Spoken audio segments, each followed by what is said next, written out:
आज सबसे मजे में जो लोग छठे लेवल में चले गए वो चले गए मजे में, बहुत मजे में।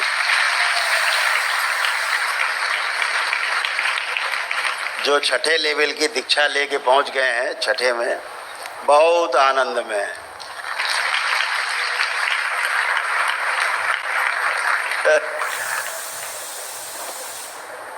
आप सभी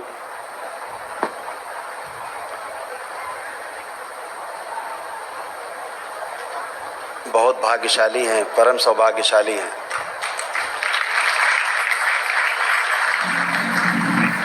आपके अच्छे कर्म, जन्मों जन्मों के अच्छे कर्म किसी न किसी बहाने से आप सभी पर दरबार की विशेष कृपा है। ये कृपा लोग जन्मों जन्म भटकते हैं, जन्म जन्म भटकते हैं, तब कहीं जाके कृपा मिलती है।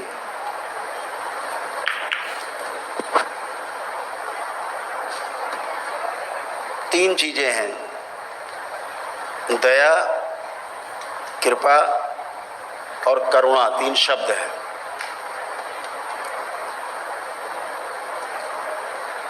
इसमें कृपा बहुत महत्वपूर्ण है।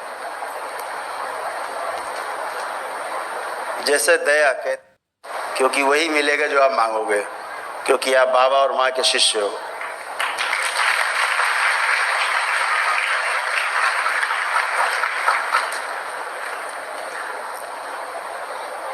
तो दया का अर्थ होता है कि जिस व्यक्ति के पास बुद्धि है, बुद्धि बल है, समझदारी भी है उसके पास, कैसे जीना है। पूरी सृष्टि में सबके साथ कैसे जीना है, चाहे वनस्पति जगत हो, चाहे पदार्थ जगत हो, चाहे जीव जगत हो, चाहे मनुष्यों का ज्ञान अवस्था का जगत हो, कैसे जीना है।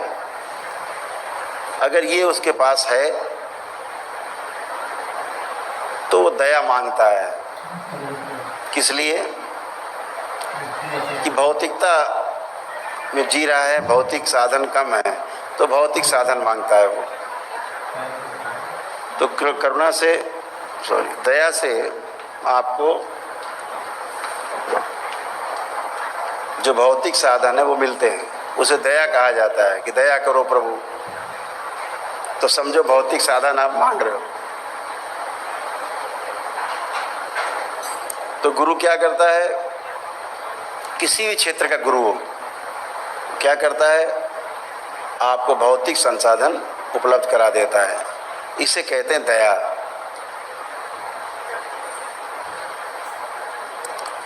और जब आप कृपा मांगते हो, कृपा चाहिए, तो कृपा का क्या अर्थ होता है? कि मेरे पास खाने पीने का, रोजी रोटी का जुगाड़ खूब है, लेकिन समझदारी कम है, ज्ञान कम है, ज्ञान नहीं है। कैसे 84 लाख योनियों के जन्म मरण के बंधन से मुक्त हुआ जाए, इसका ज्ञान नहीं है। कैसे समझदारी से पूरी सृष्टि में रहा जाए कि हम स्वयं सुखी हों और दूसरों को भी सुखी रख सके, जब ये ज्ञान नहीं है तो मांगा जाता है, तो कहते हैं गुरु कृपा चाहिए। तो भौतिक साधन तो खूब है, लेकिन कैसे उनका सदुपयोग किया जाए ये नहीं पता, तो उसके लिए कृपा मांगी जाती है। तो गुरु आपको कृपा उपलब्ध कराता है ज्ञान के रूप में, कैसे जीना है आपको ये उपलब्ध कराता है। इसे कहा गया कृपा। तभी कहते हैं गुरु कृपा केवलम। गुरु से भौतिक चीजें नहीं मांगी जाती, वो तो आपका पुरुषार्थ है, आपका पराक्रम है। अपने पुरुषार्थ से आप प्राप्त करते हो भौतिक संसाधन। तो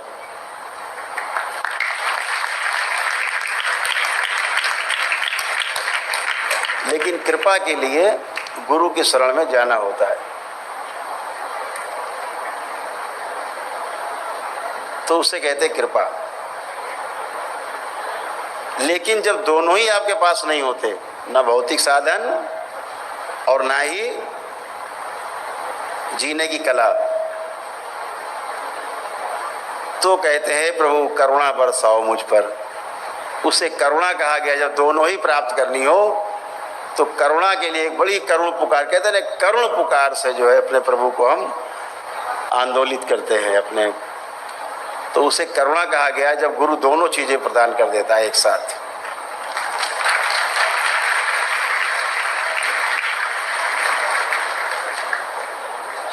तो शब्दों का भी अपना अपना महत्व है, शब्द अपने आप में मायने रखते हैं। आप सभी मंत्र दीक्षा से आपने शुरुआत की, आप सभी ने तंत्र दीक्षा में प्रवेश लिया। तमाम लोग यहाँ तंत्र दीक्षा के प्रथम चरण में प्रवेश पाए हैं, बाकी लोग दूसरे, तीसरे, चौथे, पांचवें लेवल पे भी मंत्र दीक्षा के बाद तंत्र दीक्षा प्राप्त की। कल छठे लेवल की दीक्षा भी जो है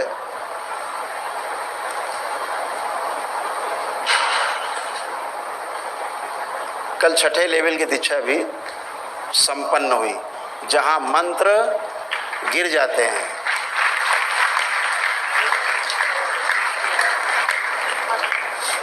मंत्र गिरने का क्या अर्थ है? मन का यंत्र भी जहां गिर जाता है, खिलौना भी छूट जाता है मंत्र का, उसे कहते हैं मंत्र भी गिर जाते हैं। तो अभी मंत्र रूपी जो खिलौना आपके पास था, आप जपते थे, छठे लेवल में वो खिलौना भी टूट गया।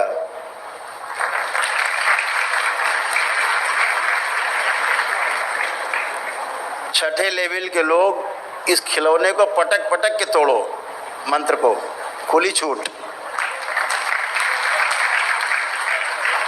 मंत्र से बाहर निकलना है। ध्यान रखो, अभी तक मंत्र में जो फंसाव रहता है वो 5 चरण तक रहता है। 5वें चरण के बाद इस मंत्र की खूब बखिया उधेड़नी है, पटक पटक के गिरा गिरा के मारना है इस मंत्र को। मन का यंत्र खिलौना, उसी में लगा है मन, उसको भी तोड़ना। छठे लेवल, अभी 21 लेवल तक की दीक्षा में, आगे छठे लेवल से लेकर के 21 तक कोई भी मंत्र नहीं है।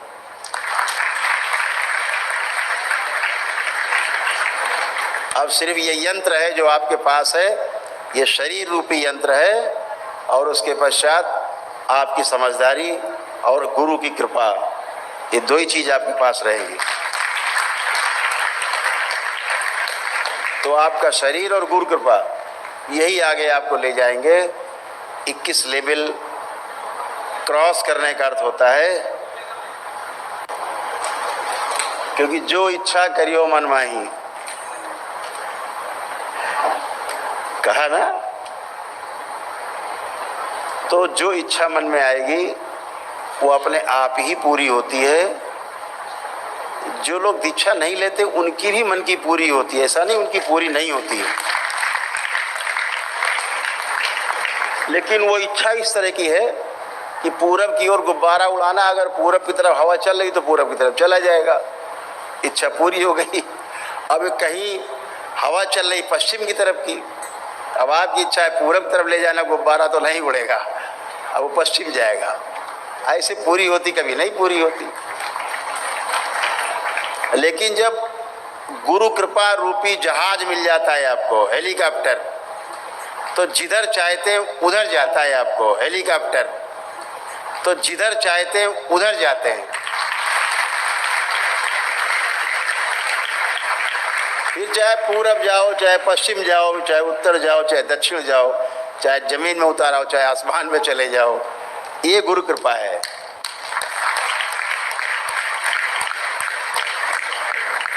तो आपके पास एक एक चरण पार करने की सुविधा है। जितने विधि से, जितनी तन्मयता से, जितनी आस्था, विश्वास और श्रद्धा से आप ये 5 लेवल पार करेंगे, छठा लेवल आपको उतना ही आनंद देगा। इस बात का विशेष ध्यान रखना। अगर इन 5 में चूके तो छठे में आनंद नहीं है, ध्यान रखना। छठे में आनंद तभी है जब 5 लेवल की दीक्षा को खूब जम के करना है, अपने दशांश करने हैं, खूब उसी में डूबना है, क्योंकि मन का यंत्र है ना वो। पूरा जितना भी सर्कस है मन का, इस 5 चरण की दीक्षा में सब आप देख लेते हो। वो समझ वही भौतिकता से निकल सकता है, इस बात को ध्यान रखो। जो भौतिकता में जिया ही नहीं है, जो समस्याओं में जिया ही नहीं है, उसे समस्या से निकलने का रास्ता कभी नहीं मिलेगा। ईश्वर को धन्यवाद करो, प्रभु को धन्यवाद करो कि आपको समस्याओं में रखा, इसलिए समस्याओं से बाहर निकल करके समाधान कर। खोजता वो है जिसको निकलने की चाहत होती जिसके अंदर। तो आपने खोजा और आपने पाया, बाबा को पाया, माँ को पाया।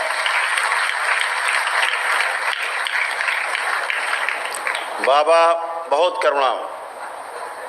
करुणा से भरे हुए, करुणा ही करुणा उनकी बरसती है। जिसको भौतिक संसाधन चाहिए होते हैं, दरबार भौतिक संसाधन की तरफ ले जाता है। जिसको अभौतिक वस्तुएं चाहिए, उसको अभौतिकता की तरफ ले जाता है दरबार।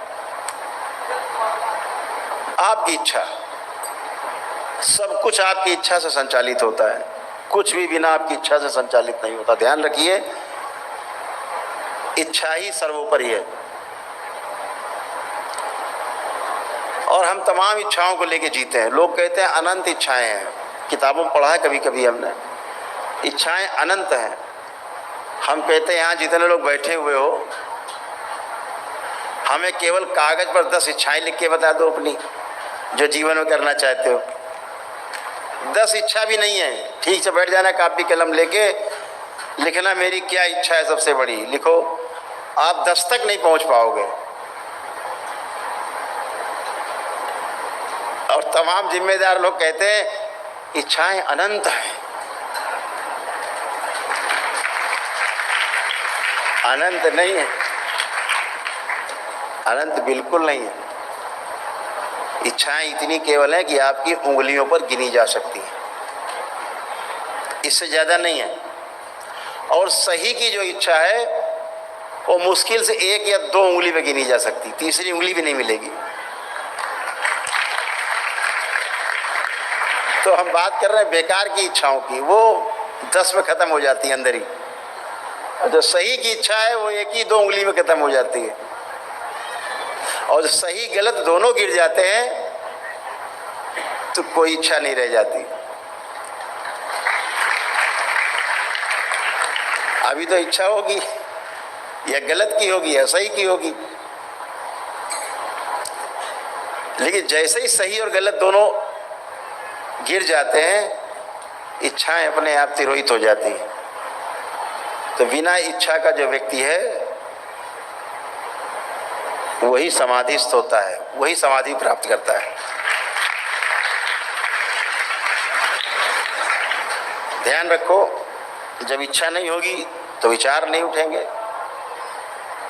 जब विचार नहीं उठेंगे तो अंदर कोई एक्सपेक्टेशन नहीं होंगे, कोई आशाएं नहीं होंगी,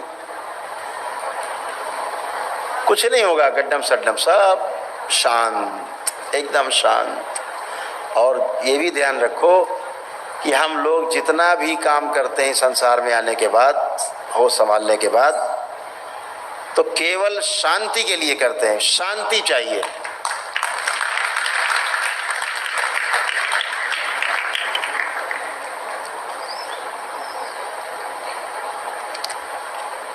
हर काम शांति के लिए। कोई किसी को मारता है बचने के लिए तो शांति चाहता है, ये मर जाए तो हम बच जाए तो शांति से रहें। देश आपस में लड़ते हैं, ये देश खत्म हो जाए तो फिर हम शांति से रहें, इसको मिला लें अपने में, फिर शांति से रहा जाएगा। उसके बाद पता लगा दायरा बढ़ गया, अब बगल वाला देश फिर दूसरा आ गया, सीमा रेखा दूसरे की आ गई, अब उससे झगड़ा।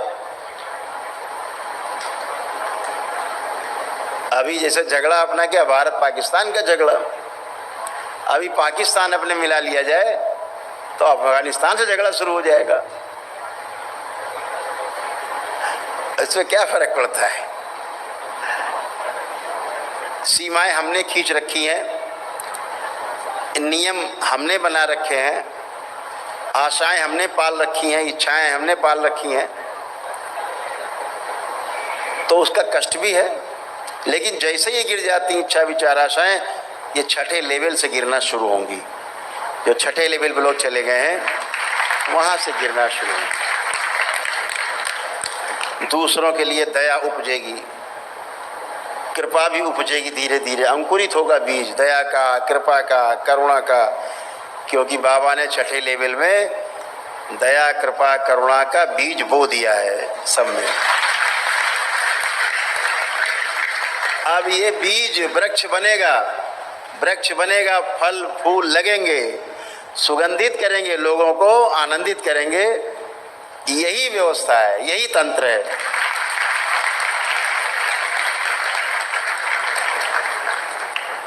जो छठे लेवल में गए उनके साथ अब बराबर शिविर चला करेंगे ध्यान साधना के।